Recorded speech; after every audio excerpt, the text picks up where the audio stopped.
Once upon a time, long ago, it was painted white,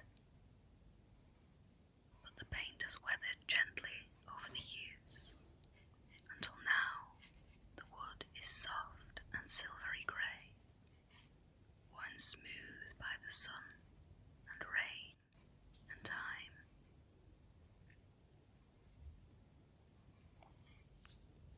Wild roses and daisies climb up its tall back. Green leaves twine around its arms, and in the grass all around it, little flowers grow, pink and yellow and white. And underneath the chair, strung carefully between the two front legs, there hangs a small soft hammock, made from a tatty red handkerchief, just the right size for a very small creature to curl up in.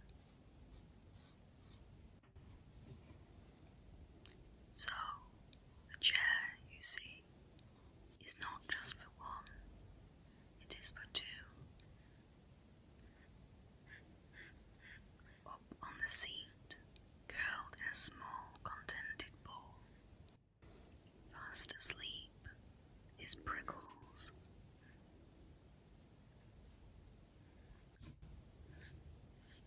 Prickles is a hedgehog, a small, round, gentle hedgehog with soft brown fur on his face, his paws, and his tummy, and a coat of neat little spines all along his back.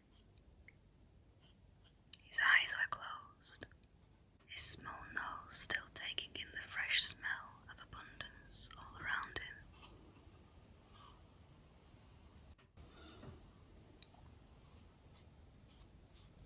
He is snoozing, very comfortably, I might add, on a soft and plump blue cushion.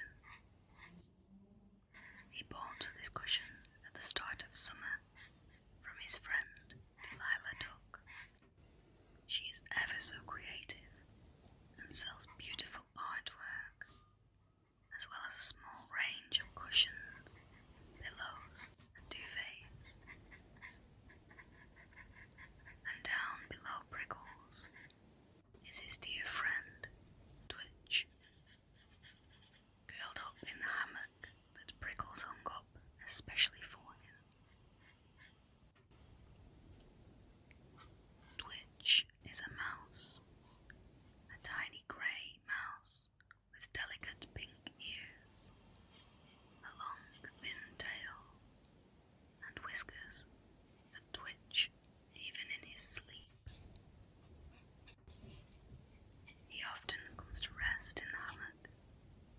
It is his favourite spot in all the garden, cool in the shade of the chair, gently swaying in the summer breeze, and close to Prickles, who is his dearest companion.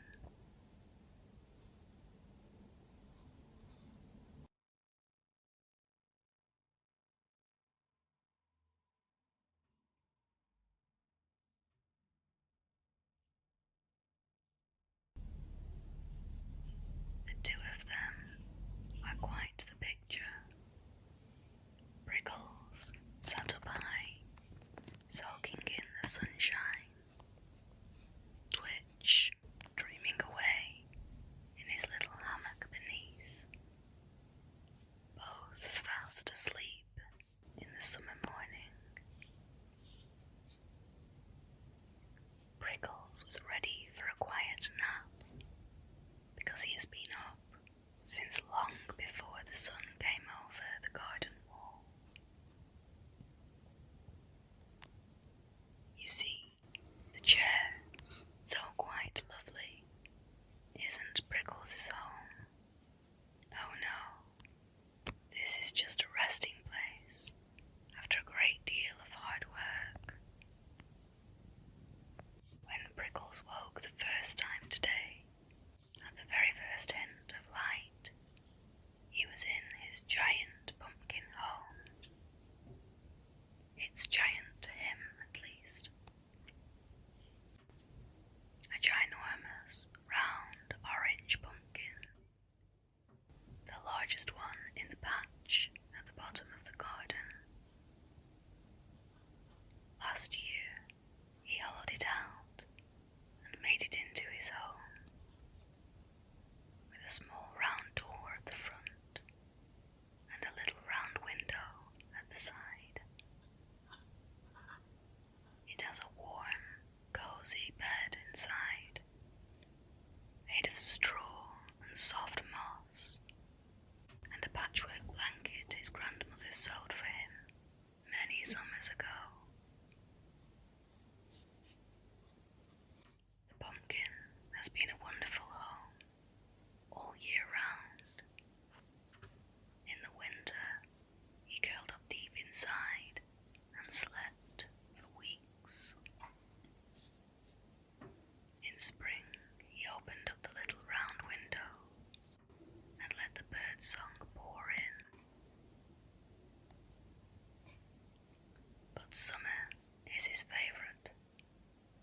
In summer, like today, he gets up very early indeed, because Prickles runs a vegetable stand.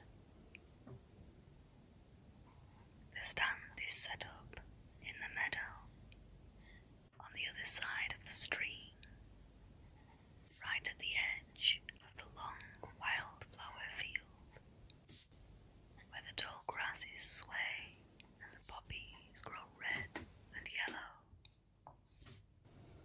So many little animals live over that way, and it was a long way for them to come to visit the vegetable garden themselves. The field mice, the voles, the rabbits from the meadow, the wood creatures from the far side of the trees. It's quite a journey just for a few lettuce leaves or a couple of carrots. So Prickles thought to himself, one bright spring morning, I shall bring the vegetables to them. And so he did. Every morning through the summer, he gathers his produce from the vegetable garden. Then he crosses the little stream on the mossy stepping stones and sets his stand up in the meadow.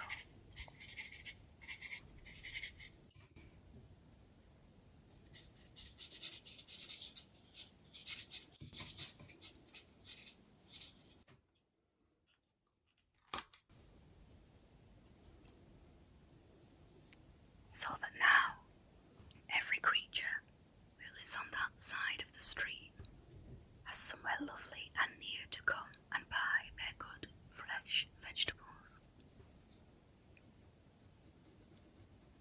It is a small stand, just a wooden table at the edge of the meadow, with a striped canopy over the top, and a little chalkboard sign that is written in his best, most careful hedgehog handwriting.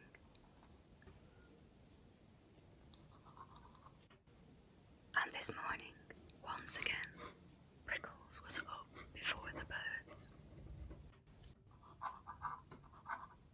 The sky was still soft and grey when he had padded out of his pumpkin door on his small brown paws. The grass was still cool and damp with dew. A blackbird was just beginning to sing somewhere in the hawthorn hedge. And Prickles, with a small woven basket on his arm, set off to gather his produce for the day.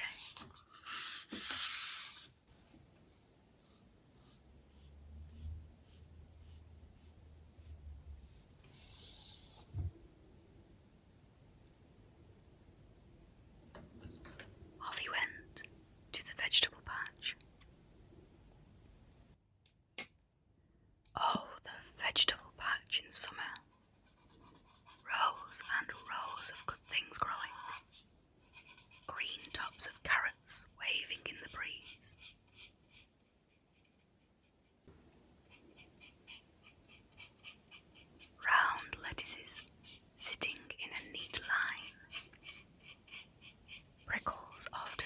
branches twitch, jumping and flipping like an acrobat along the tops of them.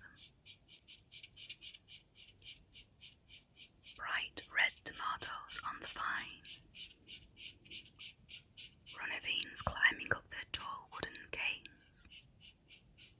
And courgettes hiding beneath their big soft leaves.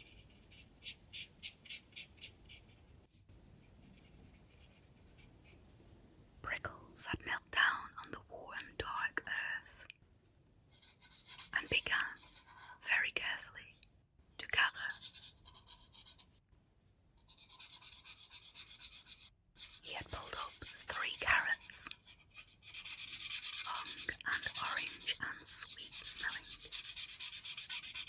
He had brushed the earth off them gently and laid them in his basket. He then picked 6 red tomatoes, warm from the early sun, their skins smooth and shiny. He had cut a small lettuce with his little wooden-handled knife, fresh and green and full of dew.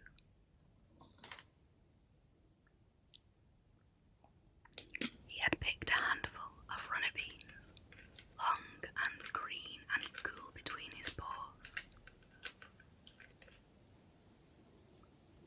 He had gathered 2 courgettes, firm and glossy,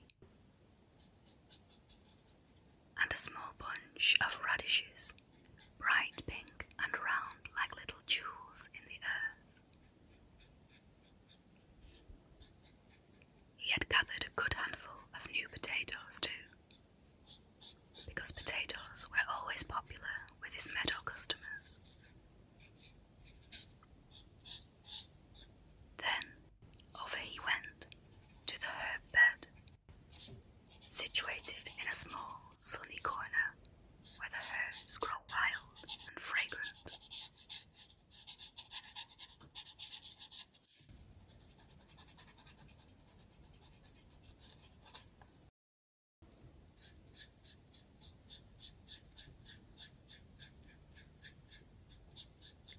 Prickles had stopped as always and took a moment to put his nose in the air and enjoy a big sniff of nature's perfume store.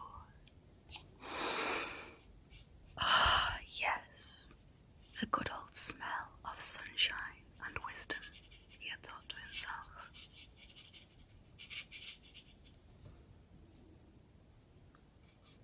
He had picked a little bunch of parsley, a sprig or 2 of thyme, a handful of chives with their purple flowers, and some fresh mint for the customers who like to make tea with it. Last of all, he went to the strawberry patch. Oh, the strawberries! Bright red and glowing in the morning light.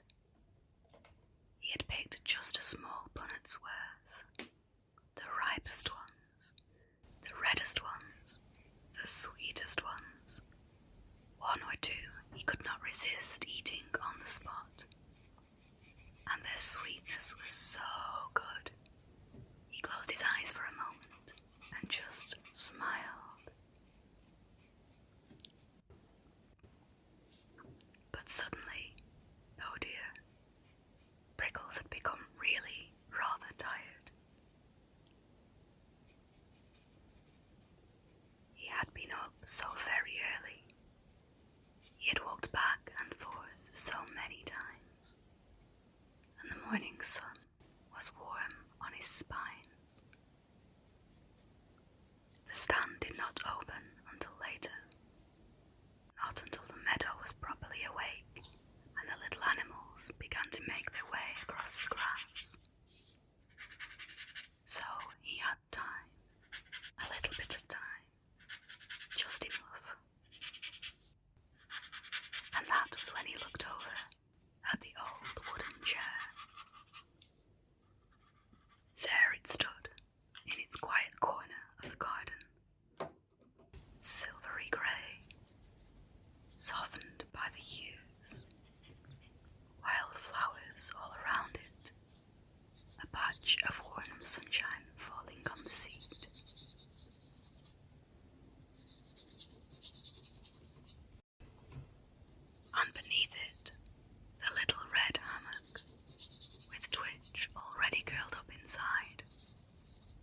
fast asleep. Prickles had smiled. Oh, he thought. Oh, yes.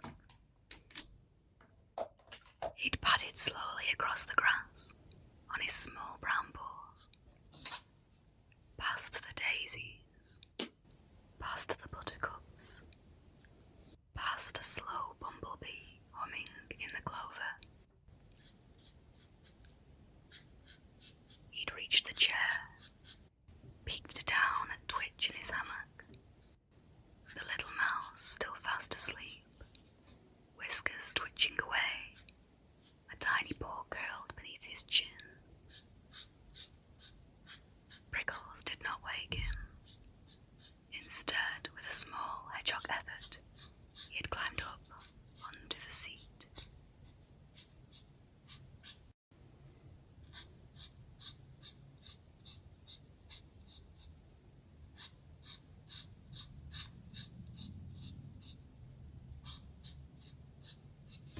The seat was warm from the sun. He had turned around once, twice, the way small creatures do, finding just the right spot. Then he'd settled himself down, curled up small, and gave a long, slow, happy sigh.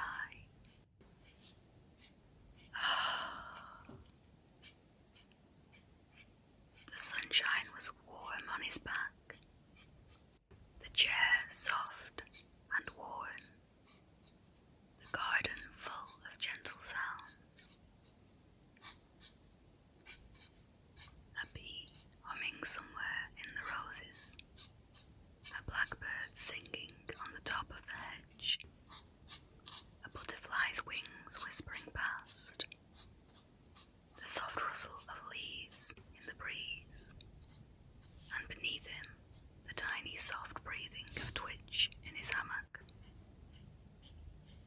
Prickles had closed his eyes.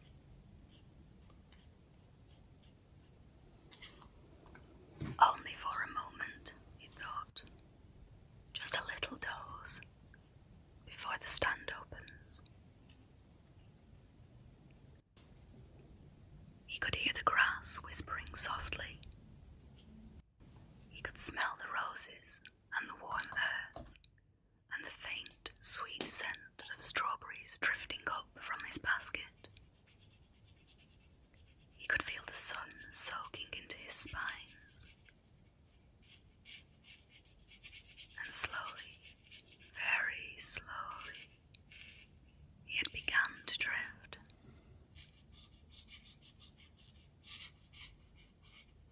He had thought about his pumpkin house, about his soft patchwork blanket,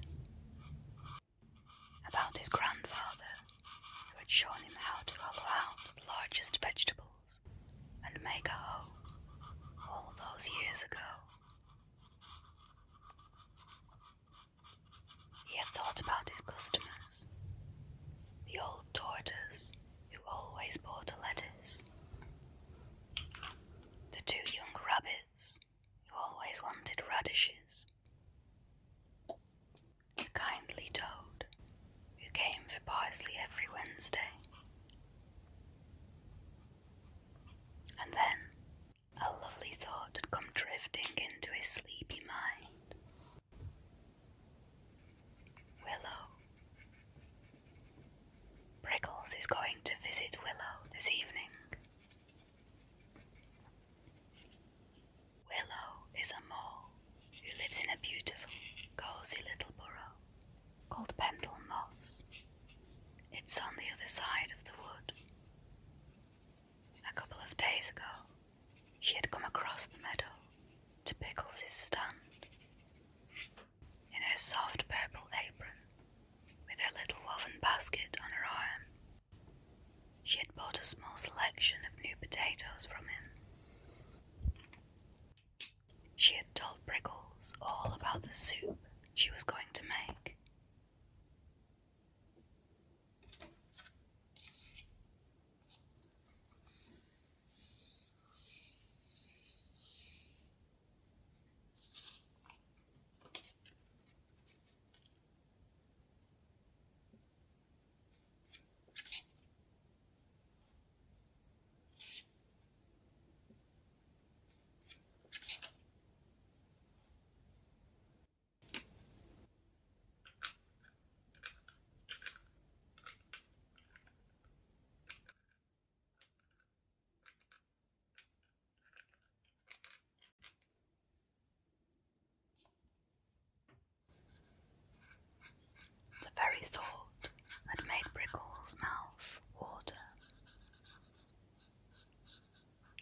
and as she was leaving, she had smiled her gentle mole smile and said, "Prickles, why don't you come round this week and enjoy the soup with me?" And Prickles had said, "Oh, Willow, I would love that."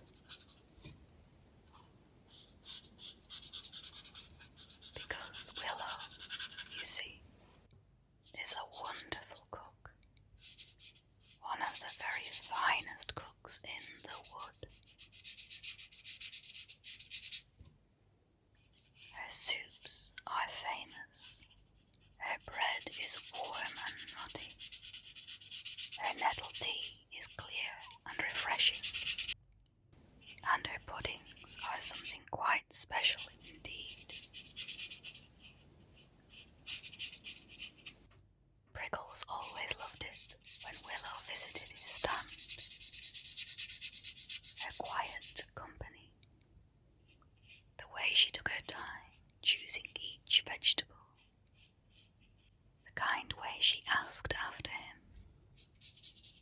and the little pieces of news she brought from her side of the wood. Yes, thought Prickles sleepily. Yes, this evening will be lovely.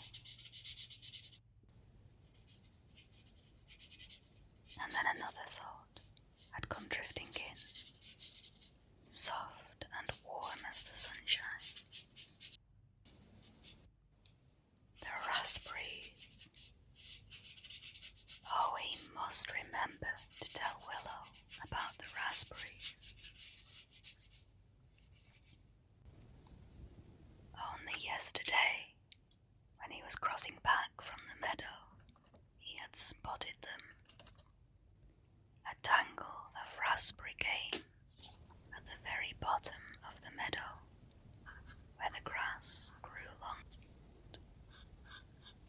And on the canes, the very first little red berries were beginning to ripen. Just a few of them so far, but soon, oh soon, there would be a great many.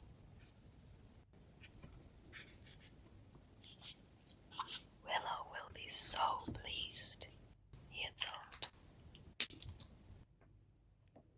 because last summer she had made the most exquisite raspberry mousse. Prickles could almost taste it now with the pictures in his mind. Light and pink and cool, soft as a summer cloud on the tongue, sweet and slightly tart, with a little swirl of cream on the top. He had eaten 2 whole bowls of it last time, and Willow had laughed her quiet little mole laugh, and said, "Prickles, you may have a third if you wish." He hoped very much that she might make it again this year. And with these gentle thoughts turning slowly in his sleepy mind, Prickles had drifted deeper and deeper. His breathing had grown slower and slower still.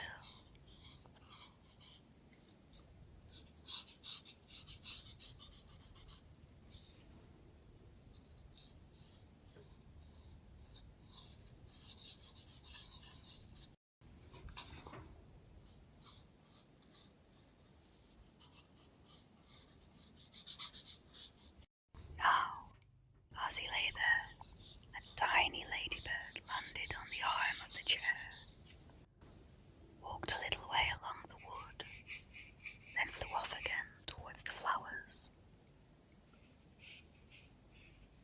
Prickles did not stir. It's just Dotty.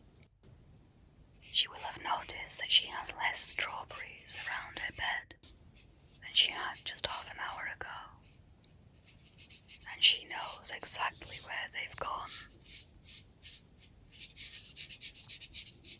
From beneath him, a familiar, comforting sound, as Twitch let out the smallest of sighs in his sleep.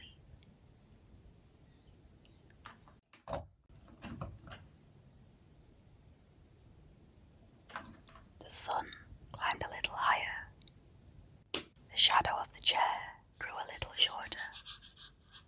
A soft breeze moved through the roses, and the little hammock swayed, very gently, to and fro beneath the seat.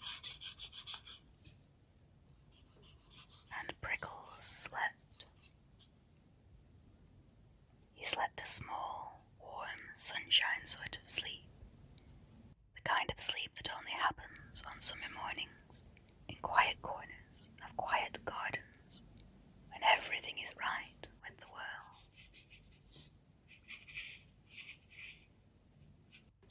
His small chest rose and fell, up and down, up and down, slow and steady.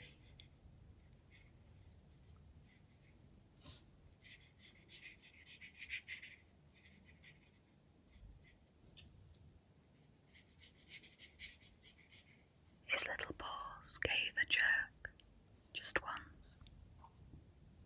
Perhaps he was dreaming of Willow's raspberry mousse, or of her soup, warm in a blue and yellow bowl, or of getting home to his pumpkin house at the bottom of the garden. Somewhere, far off, a church bell rang. 7 distant, repeating, lulling chimes.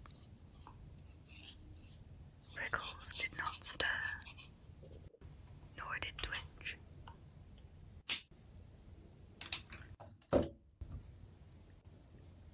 A robin landed on the back of the chair, looked at the little sleeping hedgehog with his bright pinprick black eyes, peeked down at the little sleeping mouse in the hammock, tilted his head to the side, and decided not to disturb either of them.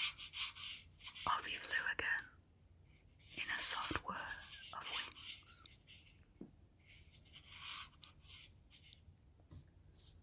The garden hummed on, slow and warm and full of summer.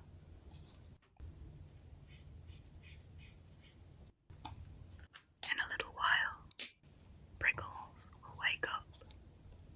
He will stretch his small paws. He will climb down carefully from the chair. He will give Twitch the softest of little nudges, and they will make their way over to the meadow.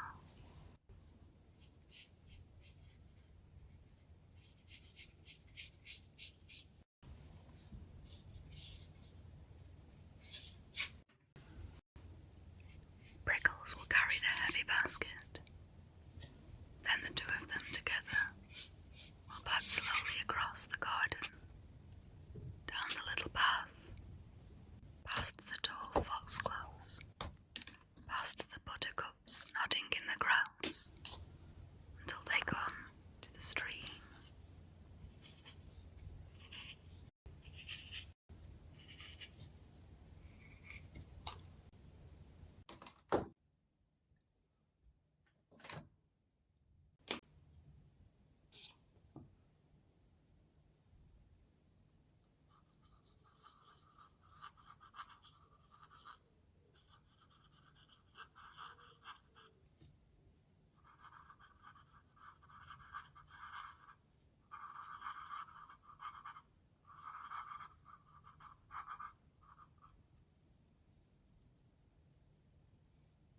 The stream will be clear and quiet, sparkling in the early sun.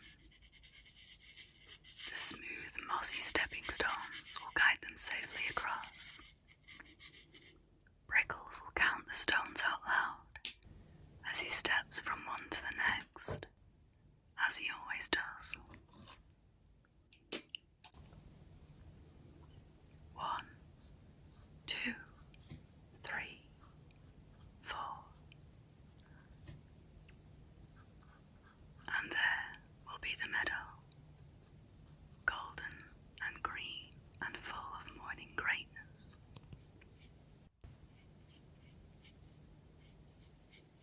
They will walk a little way through the long grass. Twitch will scurry off ahead on all 4 paws, out of sight, under the shelter of millions of intertwined tall grass leaves. He loves the cool air down there.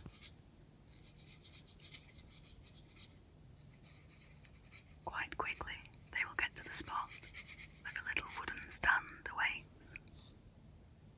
The striped canopy will still be up from yesterday, the chalkboard sign leaning against the table leg. Prickles will set everything out carefully.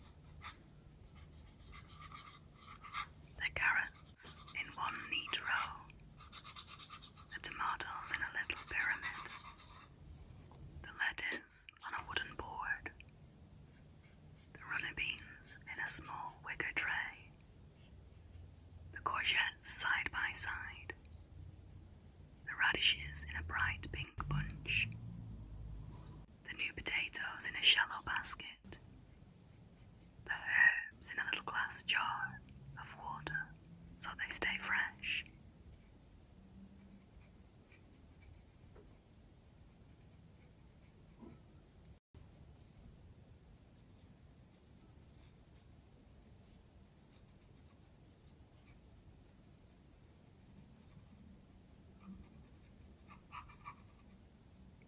And the strawberries in their bonnet, right at the front, where the sun can shine on them. As always, Prickles will stand back, look at his stand, and nod with quiet satisfaction. It is a good stand, a fine stand, the finest little vegetable stand, in fact, in the whole meadow.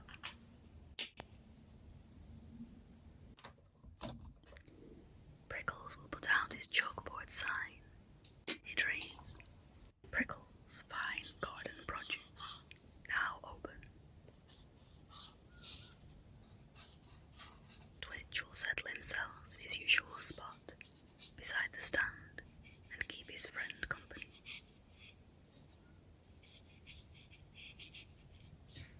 The customers will come one by one. The terribly cute, but clearly shy and nervous dormouse, to fill her tiny sack with dried lavender buds.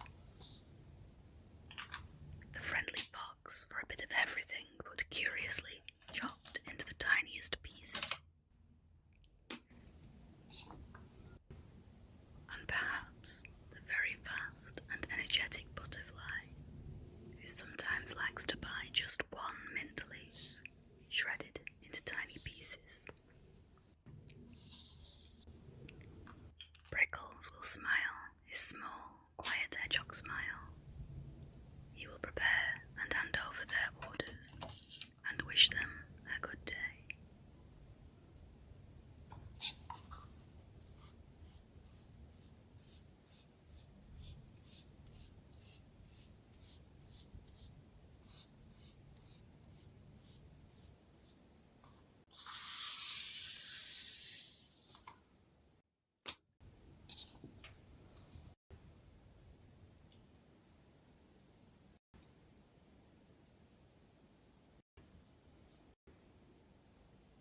And later, when the sun begins to soften and the shadows to lengthen, he will pack up his stand, cross the stream one more time, and make his way over to Willow's for supper at Pendle Moss. There will be soup and warm bread and gentle conversation.